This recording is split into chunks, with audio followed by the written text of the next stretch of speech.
The story of Atlantis has intrigued humanity for millennia.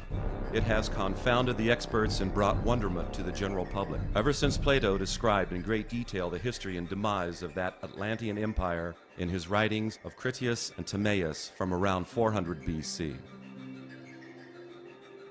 So if the story is real history, why and when did the Atlantean Empire crumble? And why have we heard so few details about this dominant economic and military force of the ancient world?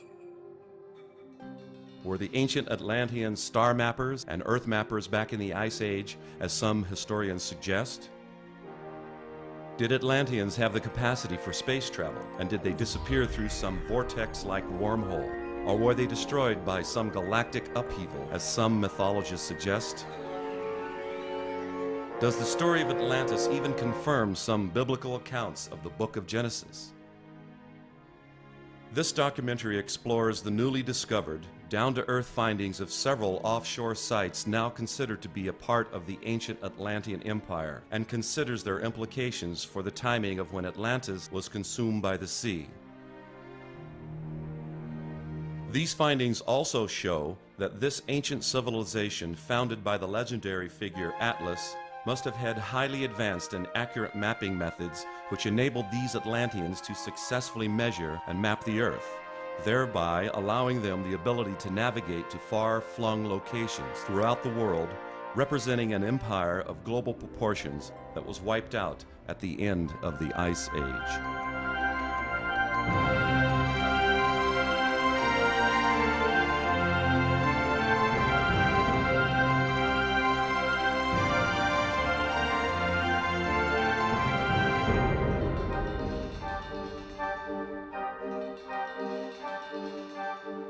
I absolutely do think that the story of Atlantis fits into real history. And just to put that in context, if we look at what mainstream scholars regard as the recent history of the Earth, everybody is agreed that there was an event called the last Ice Age, and that the last Ice Age came to an end rather cataclysmically about 12,000 years ago. The story of Atlantis, if we go back to the original source of the story of Atlantis, the earliest surviving source to have come down to us is the Greek philosopher Plato. And Plato, who of course knew nothing about ice ages, nevertheless set the demise of Atlantis precisely at the time that the vast ice sheets that covered huge areas of the Earth were melting down and pouring their meltwater into the oceans and raising sea levels by 400 feet all around the world. There are over 200 known sunken cities in the Mediterranean. And the idea that there's over 200 sunken cities in the Mediterranean is indicative that the whole Atlantic and the Mediterranean were flooded in some kind of catastrophe. These ruins are associated often with Atlantis. There's a certain type of polygonal megalithic construction that's very distinct. And you see this in these ruins that are still above water, but you see the same kind of construction in these underwater ruins too. Here there are two dolmens. Menga is the biggest in the world. It's 5,000 years old and it's for the burial chamber too. We think that they buried 500 people inside of the dolmen of Menga. And the stone at the end, on top, is the biggest used in a prehistory monument from all the world too.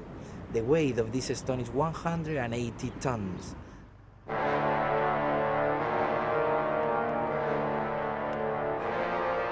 Megalithic building with gigantic sculpted stones is considered by almost all the experts to have begun around 2500 BC. From the Great Pyramid of Giza to Stonehenge in England to Baalbek of the ancient Canaanites and even to the dolmens and citadels of southern Spain.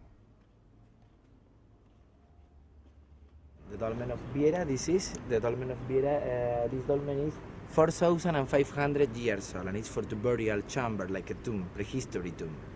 In this dolmen you have two clearly different parts. The long corridor, and at the end it has a chamber for the burial. We think it's only for one person or one family, probably for the chief of the village that live here. and this is the only one of the 3-1 of Antikythera that is in the line of the summer solstice. One day of a year, the sunlight is coming through all the dolmen until the end of the chamber, 23rd of June.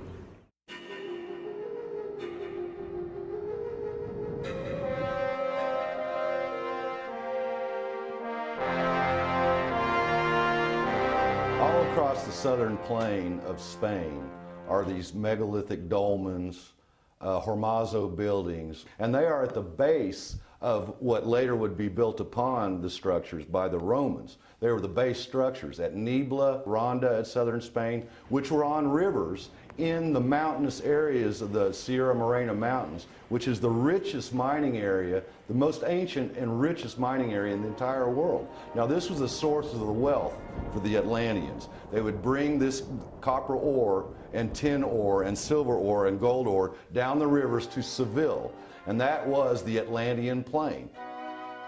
One form of megalithic construction that is found all over the world is known as Cyclopean. And Cyclopean construction is giant granite or some other stone boulders that have been shaped and are usually fitted together in a jigsaw pattern, where the stones are perfectly fitted and locked in together. We can find it in Spain, we can find it in Greece, in Turkey, in the Middle East. We can even find it in Mexico and other areas. And the similarity of this unusual type of construction, in my mind, is evidence of a singular source for this construction method, and I believe that is Atlantis.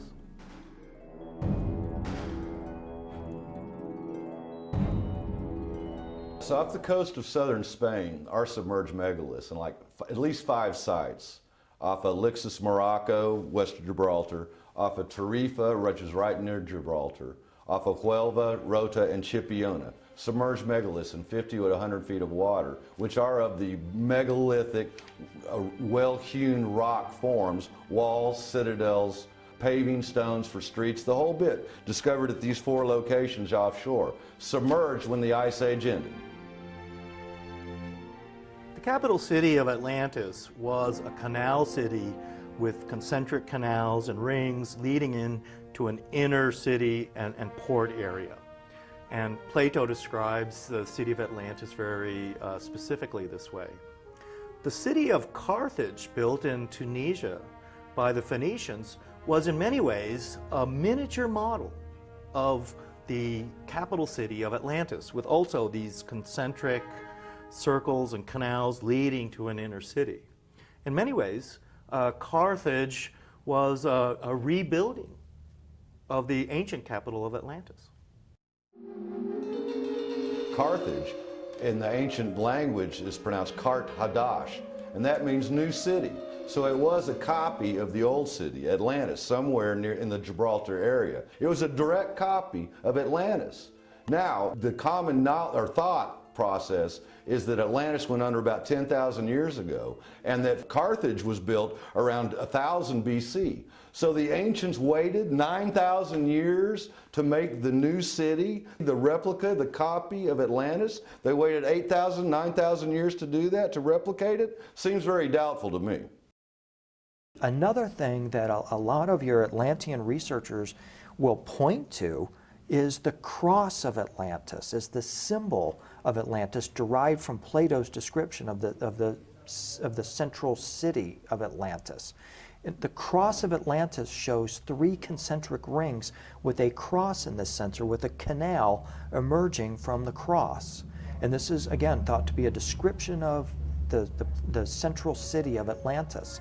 But what I've noticed is that when you look at the cross of Atlantis with the 2-dimensional image of the concentric rings, symbolically a 2-dimensional image of the concentric rings represents a 3-dimensional experience. The 2D concentric rings represents a 3-dimensional vortex.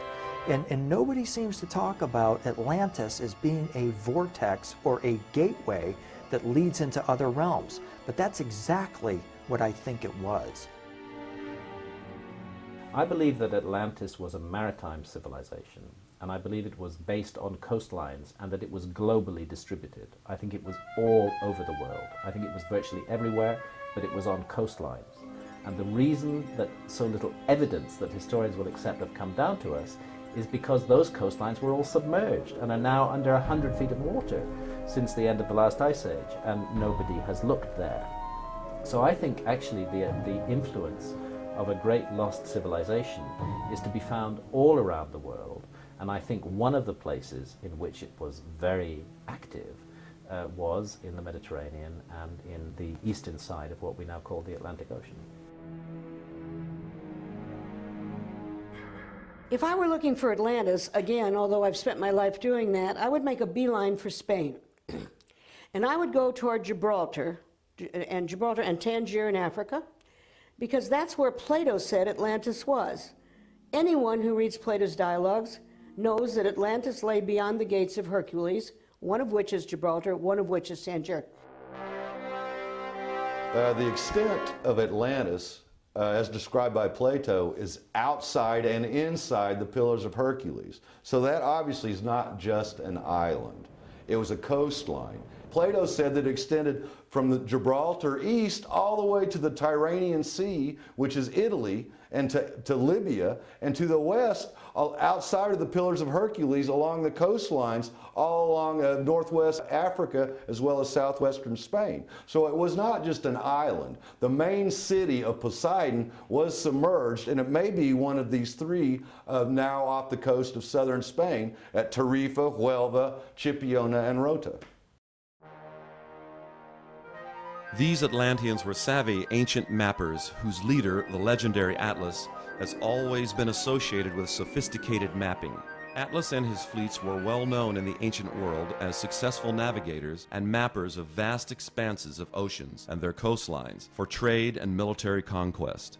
They used a little-known ancient method with which they could sail away and successfully find their way back to their base ports, presumably in the Gibraltar area near the Atlas Mountains of Morocco and the rich mining districts of southern Spain. You go to Egypt and you go to the so-called Solar Boat Museum. Here's a boat built for Khufu, supposedly builder of the Great Pyramid, 2500 BC. It's as advanced as anything up to and maybe even including the clipper ships. This boat could go anywhere, and if people had knowledge of the stars, and it is now becoming quite clear that they did have knowledge of the stars. So if they knew navigation, in a boat of this sort, you could get anywhere, America, Australia, any place. The earliest ocean-going ships, such as Khufu's ship, were built in this time frame when Old Kingdom Egypt began to flourish, around 2500 BC. The Phoenicians of Canaan, world-renowned navigators, were also beginning to build their ships at this time. Even the ancient Greeks began to build huge trireme ships mentioned by Plato in his epic account of the warfare between the Atlanteans and the Greeks, the dominant maritime empires at this time. These ancient shipbuilding civilizations are now considered to have easily been able to navigate and exploit the lands on both sides of the Atlantic, with guidance from Atlas's mapping method. According to the ancient Aztec legends, the original homeland of the Aztecs was a mysterious and lost land called Atlan. And the word Atlan is in fact part of the word Atlantis. So the idea, too, that the Aztecs' mysterious homeland that they left was somehow in Spain, off the coast of Spain, perhaps even the Basque areas of Spain, I think is a theory that deserves some thinking about. Whenever the archaeologists get to work digging up ancient ruins, it's very often that something, for example, the Mayan temples, as they keep digging, they find that, okay, the current temples are built, let's say, 800, 900 AD, but they dig down deeper and deeper and they're finding things 2000, 3000 BC. The most ancient structures of Central America, from the ancient Olmecs and the pre-Mayans, are from around 2,000 to 3,000 BC. Megalithic Cyclopean structures. The Dutch in that area of Western Europe call a submerged lost civilization in their lore Atlant. So we see this term ATL, Atlantic, Atlan, from the Mayans all the way across to Europe. So it seems to be a common seafaring culture at around 2000 BC. Yes, this is a very interesting point, is the references that we find from Central America to a place called Atlan, which seemed to be the home civilization from which the later historical civilization of Central America sprang. It's impossible to resist the connection between those references to a lost land called Atlan and to Plato's notion of Atlantis. And then there's the work of Barry Fell back in the 70s America BC that makes it quite clear, at least back as far as the Phoenicians, but maybe further back than that, they were routinely visiting the New World. Again, in academia that I often like to call quackademia, this is considered illegitimate to even suggest that these ancient people were capable of intercourse with each other in terms of trade or commerce or whatever. These ancient ruins of southern Mexico, later built upon by the Mayans, were cyclopean megalithic structures and are strikingly similar to those ancient structures of Lixus on the Atlantic coast of Morocco, as well as those of southern Spain, the region generally considered to have been the home base of the Atlantean Empire. This region includes the Basque country of Spain, whose people not only claim a lineage from the Atlanteans, but also refer to their lost kingdom as Atlantica.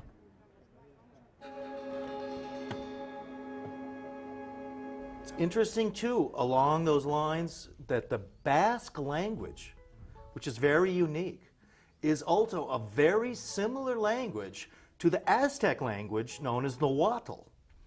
Both the Basque language and the Aztec language has a very curious combination of X sounds and ATL sounds, atl, quatl, kakakakakal.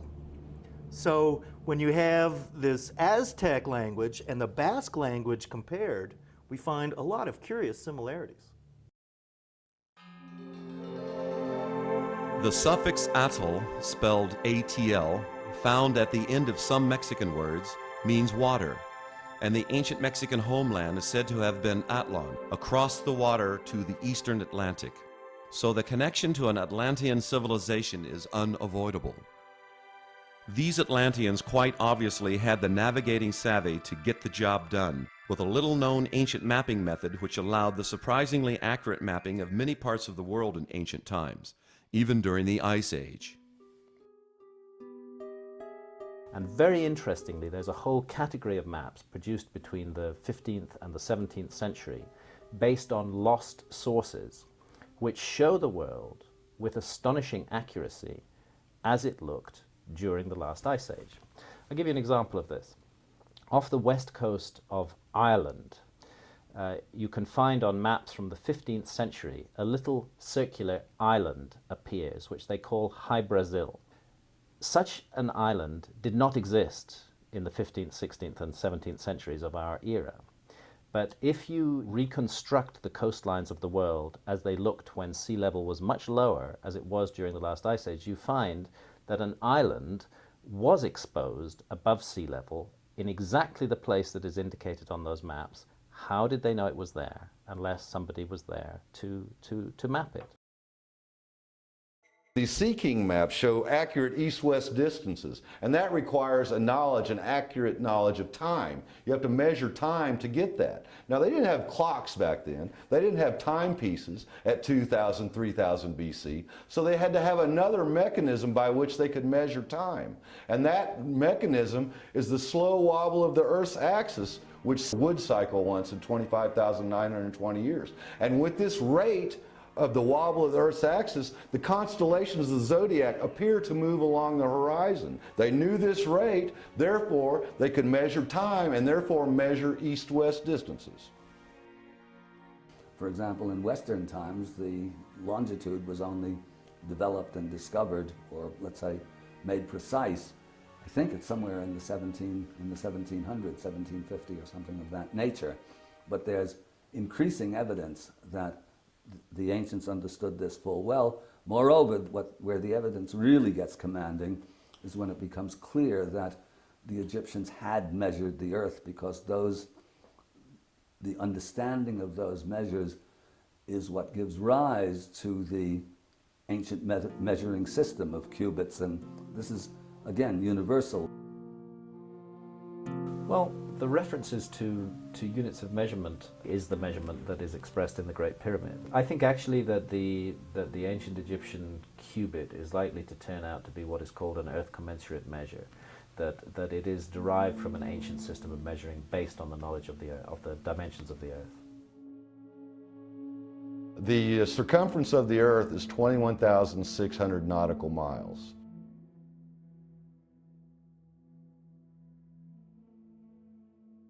And the base perimeter length of the Great Pyramid is half a nautical mile. So the circumference of the earth is 43,200 base perimeter lengths. So it's an earth commensurate measurement, and the royal cubit was derived by subdividing that half nautical mile. Now, the base perimeter of the Great Pyramid is 440 royal cubits per base side. There's 4 sides, so multiply 440 by 4, and you get 1,760. Now you divide 1,760 into half a nautical mile, and you get your 20.632 inches. So it's an earth commensurate measurement. Well, there's no doubt whatsoever that the Great Pyramid of Egypt does embody the dimensions of the earth.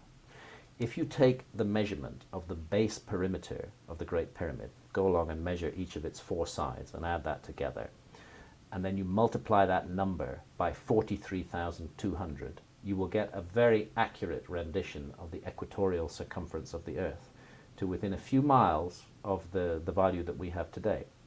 If you take the height of the Great Pyramid and multiply it by the same number, 43,200, you will get a very accurate rendition of the polar radius of the Earth, in other words, of the distance from the center of the Earth to the North Pole. Now this is really quite remarkable. The earth and night sky were viewed as a sphere within a sphere by several ancient civilizations. In the ancient book of the Mexicans, the Popol Vuh, it is written that the ancients could measure the round face of the earth and the arch of the sky. Even Plato referred to the earth as a sphere within the celestial sphere. As a result of the slow wobble over the earth's axis, the sphere of the night sky appears to move at a constant rate of 72 years per 1 degree, known as precession. These Atlantean star mappers were apparently able to predict where on Earth the constellations of the night sky would appear at the same position, relative to the horizon. So, with this knowledge, the ancients related time to distance, the same principle upon which is based our modern nautical mile system, with arc minutes and arc seconds. The notion or the knowledge of precession of the equinox, that's another matter that's becoming better and better established almost by the day, that the ancients knew about precession of the equinoxes way back when and write it into their legends and mythologies. Precession of the equinox is also known as lunisolar precession, is the gravitational pull of the moon and the sun on the Earth's equator, causing a wobble, a little like a falling top, if you like. I think that they were able to measure the rate of precession with the instrument that I've rediscovered. And so yes, I do think so, and I think that they created what was known as the Great Year, which is in many cultures 25,920 years, which is one roll of the precession, if you like, one orbit of the precession. And that they broke them down into 12, and 12 is the zodiac signs, and each of those is 2,160 years long. It appears that the ancients did have a method of understanding the earth in a different way than we do today. A good example is Plato's remark that if you could see the true earth from afar, it would appear as a 12-angle pyramid, as a 12-patched leather ball is the way he described it. And so you get this picture that they had this incredible consciousness. They had a highly advanced degree of consciousness that was not earth-based. much of their knowledge was based upon a viewpoint of the Earth, looking at it from the outside in.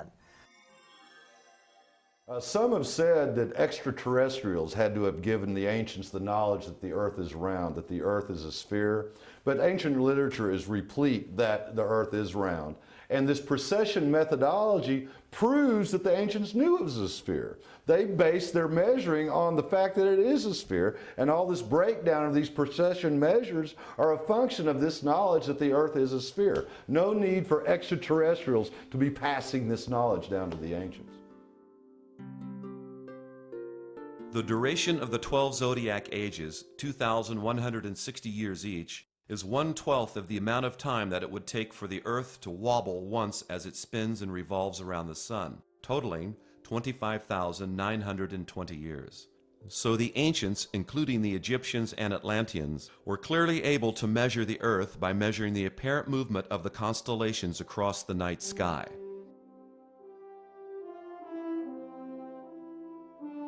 Recent research by several authorities has also revealed that the Earth's dimensions are embodied in the dimensions of the Great Pyramid of Giza, which experts now consider was used as the ancient prime meridian, as indicated on several ancient maps. Certainly on the instrument that I've got that I can show to you, it's 3 arc minutes. And 3 arc minutes would allow anybody observing the precession of the equinoxes to figure out the rate of movement within a period of 9 years of observation.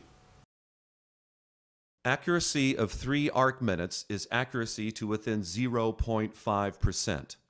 This level of accuracy is, not coincidentally, the same level of accuracy achieved in surveying the half-nautical mile base perimeter length of the Great Pyramid of Giza. These structural measurements of the Great Pyramid is an almost perfect reduction of the dimensions of the Earth by a factor of 43,200. The Great Pyramid was almost certainly the embodiment of this very precise ancient precession mapping technique, and it was the base reference point for mapping the ancient world. Today, Greenwich, England is the base reference point for timekeeping and also nautical mile mapping, which is based upon the relationship of time to distance, as was the ancient system based at Giza in Egypt that was derived from precession timekeeping. I think the evidence really is from the Dead Sea Scrolls as the Essenes measured the lunar calendar. But if you go back to Egypt, then obviously we talk about Thoth, Thoth meaning wisdom. And he was also god of the moon. So we can see that he involved himself in weights and measures and writing and language and all of those things, and it also says he involved himself in the moon. So measurement of the moon is the only body in the sky that's retrograde at a rate that's measurable by the eye. Plato says that Atlantis went under 9,000 years before his time, which would put it at around 10,000 BC.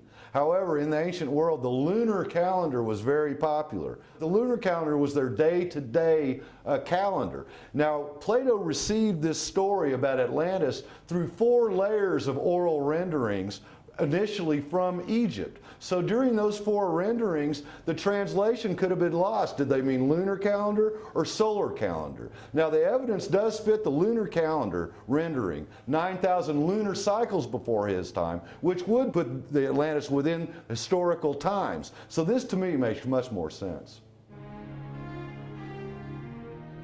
Also, to navigate the world, they had incredible knowledge of the stars, of geography.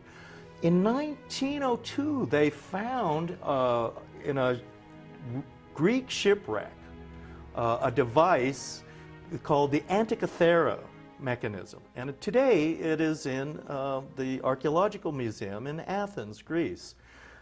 It was years of study that they found that this device had cogged wheels with hundreds of interconnected machines, and it was a very intricate device, literally a computer that dialed up the stars and was used for very sophisticated navigation. This Antikythera mechanism had many bronze gears, which replicated the various cycles of the sun, moon, planets, and stars in their cohesive movements. Therefore, this device could realistically predict their future positions. This mechanism had two concentric scales on the front, one for the Greek solar cycle and the other for the Egyptian lunar-based Sothic cycle. It is therefore altogether possible that the solar or lunar cycles of Plato's 9,000 so-called years back to Atlantis could have been confused before the story even got to Plato. Also, according to Plato's accounts, the Greek kings Erechtheus, Cecrops, and Erecthonius ruled at roughly the same time as the destruction of Atlantis. These kings are commonly thought by historians of ancient Greece to have ruled around 1500 BC. Certainly not 10,000 BC.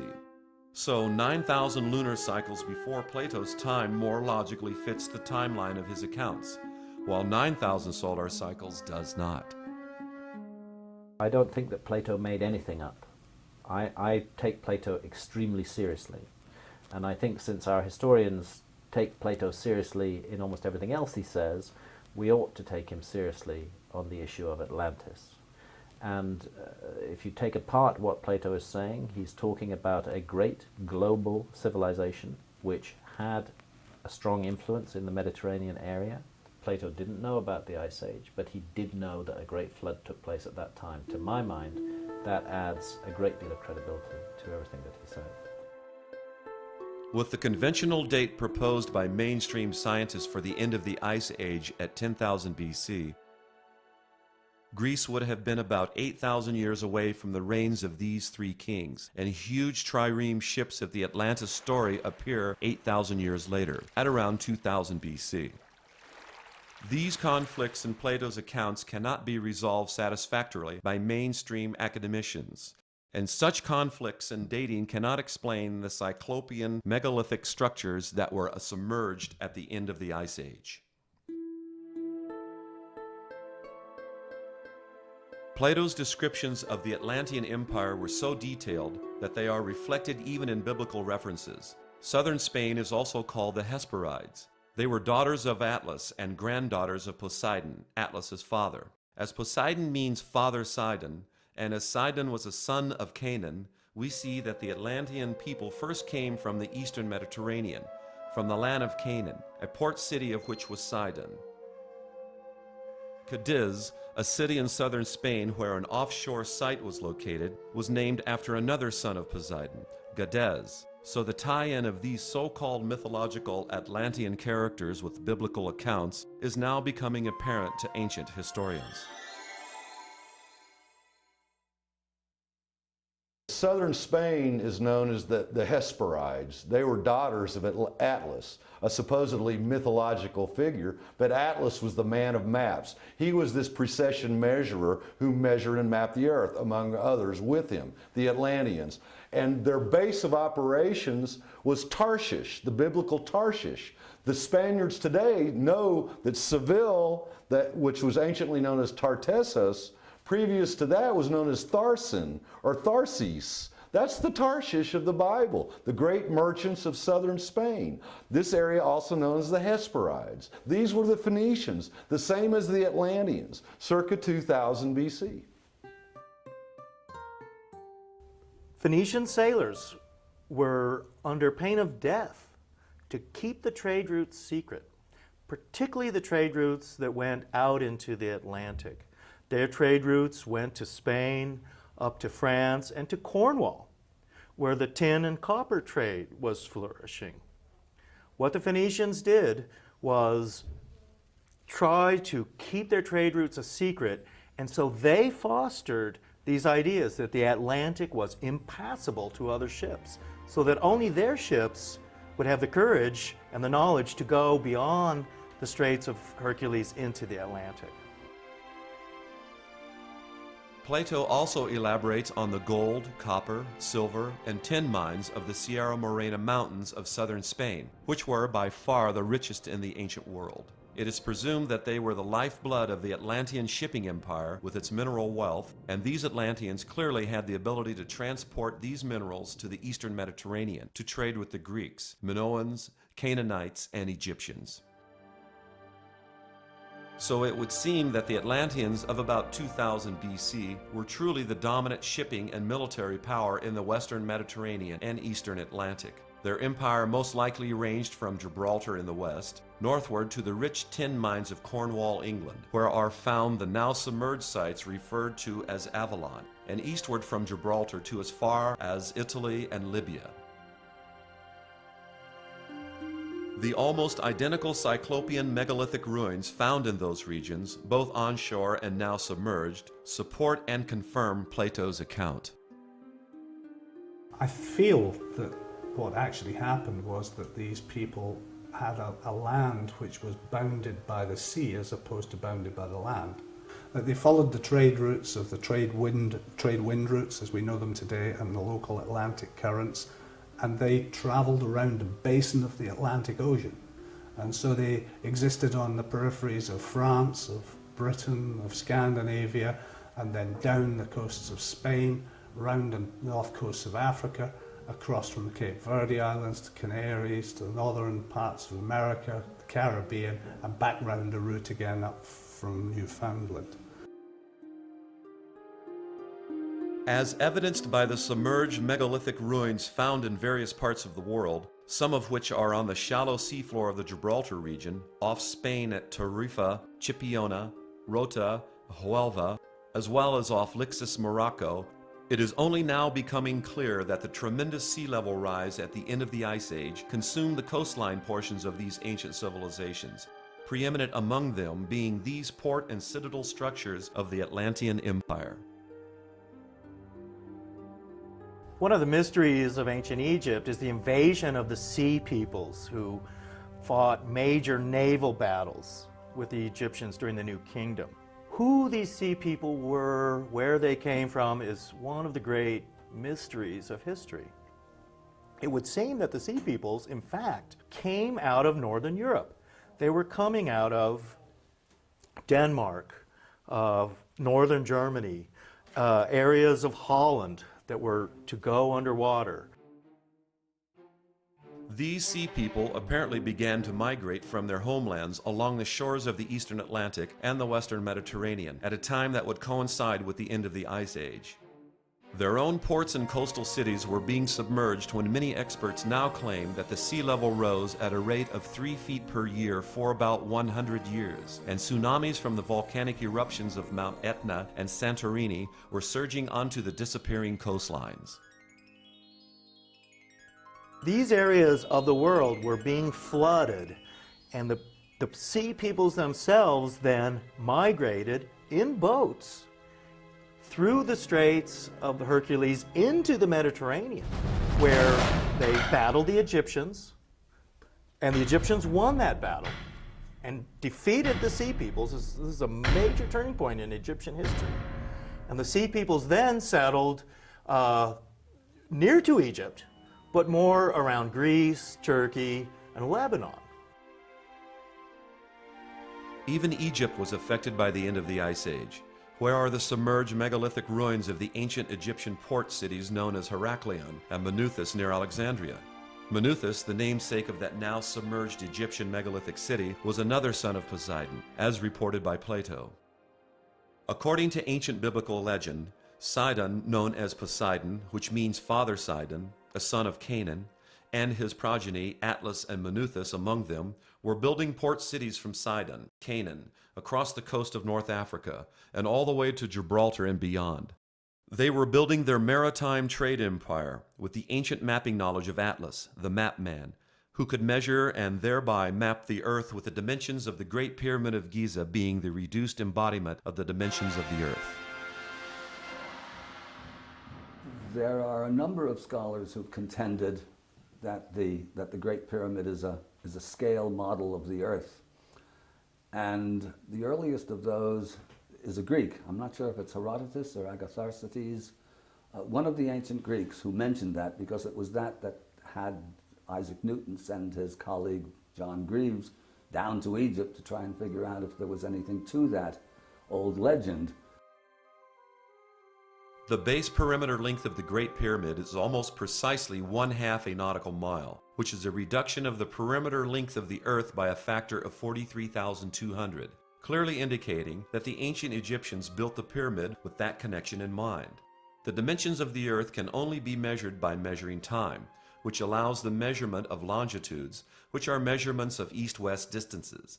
Because the ancient Egyptians didn't have accurate clocks to measure east-west distances, they needed a different timekeeping standard, which they apparently identified as the rate of the movement of the constellations along the horizon resulting from the slow wobble of the Earth's axis. And then you see the rate of the precession of the equinoxes, 25,920.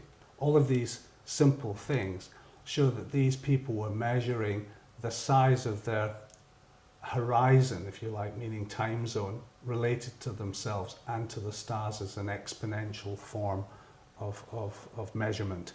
It's just a matter of rolling a wheel and converting the distance of a circumference into a straight line. They're very interesting, in truth, the Great Pyramid, because I can teach a child how to design a Great Pyramid instantly with the cross. Well, within 3 minutes, let's be fair, if a child of 5 can produce a perfect pyramid every time with simple geometry. By triangulating where the constellations would appear in the future, according to their measured apparent rate of movement of 72 years per 1 degree, the ancients could pinpoint their location anywhere on Earth to within a 0.5% accuracy. So many distinct cultures and civilizations from different parts of the world integrated precession mapping numbers such as 12, 36, 54, 72, 108, and 432 into their respective ancient legends and architectures, indicating the scope of their knowledge and understanding of the Earth and stars. The Hindus, the Chinese, everybody had accurate and very advanced measuring systems based upon knowledge of the dimensions of the Earth. This is now quite formal. The evidence over the course of a number of books by various scholars, many of them independent of each other, pretty well demonstrates that this was known. And this is another thorn in the side of academia, because if they know longitude, it means that they have an advanced and sophisticated science at their fingertips. Some of the maps of the Ice Age Sea Kings show mapping reference points radiating from the area of the Upper Nile Delta, where the Great Pyramid is located. This indicates that the ancient prime meridian, the base reference point for the ancient navigators, extended through the location of the Great Pyramid of Giza. So it would seem that the Egyptians were not only master builders, but also adept navigators, like the Canaanite Phoenicians, some of whom were the Atlanteans. The maps themselves testify to an ancient project to completely map the whole world. In order to map the whole world, you need big ships, which are capable of enormous journeys to actually visit all of these places around the world. And these maps show the world in great detail as it looked during the last ice age, not in the Middle Ages. And these maps incorporate extremely accurate longitude relationships. In the Middle Ages, a number of maps did exist of the Atlantic, and they often showed across the Atlantic a mysterious land known as Antilla, or the Antilles. And this area was associated with Atlantis. St. Brendan, other seafarers were known to go out into the Atlantic in search of this mysterious island of the Antilles. Later, historians and cartographers identified the Antilles with many of the Caribbean islands. And in fact, they're called the Antilles today. The Greek philosopher Aristotle called the Phoenicians the Antilhas, who called themselves the Cana Anu, which means offspring of Canaan. So, according to the biblical timeline, these ancient world navigators were operating as the Atlantean Empire during the Ice Age, which, according to conventional ancient historians, ended around 10,000 BC, but which now appears to have ended closer to 1,500 BC. This time frame also coincides with the exodus of the Hebrews out of Egypt, when the sea level was rising due to the melting of Ice Age ice packs, and the Middle East, Egypt, and the Indus Valley of India were drying out with the end of the Ice Age, causing the mass migration of people groups. Among them, the Sea People, who were the displaced Atlanteans as their civilization was being destroyed. The way the technology, the Atlantean technology was lost is inferred by Plato, and he describes how they had a divine essence within them, and that over time this divine essence diminished. And when Zeus heard about this from his home in the center of the universe, as Plato describes, he sent his wrath. But if we extrapolate from that story and assume that even the center of the universe, by that he meant the center of the Milky Way galaxy, we do know that periodically galaxies go into what are called their active galactic nucleus phase, where they sprout out just these incredible cosmic energies. And there is evidence, according to some theoretical physicists and others, that Earth did suffer such a cataclysm. So I would go along with the idea that that was what actually caused the destruction of Atlantis, was this cyclical cataclysmic destruction, and literally destroyed the civilization of Atlantis. Almost all would agree that Atlantis did succumb to the sea because of the end of the Ice Age, when the polar ice caps melted and the water poured into the sea rapidly, raising sea level and submerging all these megalithic structures, which are now on the shallow seafloor. It's not because of some heat pulse from outer space, it's because the oceans had cooled to the point where that evaporation was not so great, so the dense cloud cover was no more, so the Ice Age ended, sea level rose. That's hydrology 101. Paradoxically, warmer ocean waters is the only way you can explain the dense cloud cover for the Ice Age. So, were there really 8,000 years of missing history between the time that mainstream historians say the Ice Age ended at 10,000 BC and when they say this sophisticated megalithic building began onshore and presumably offshore as well at around 2000 BC? If so, what was going on during those 8,000 years? And why did the ancients wait 8,000 years before resuming their megalithic building and advanced navigation of the Earth?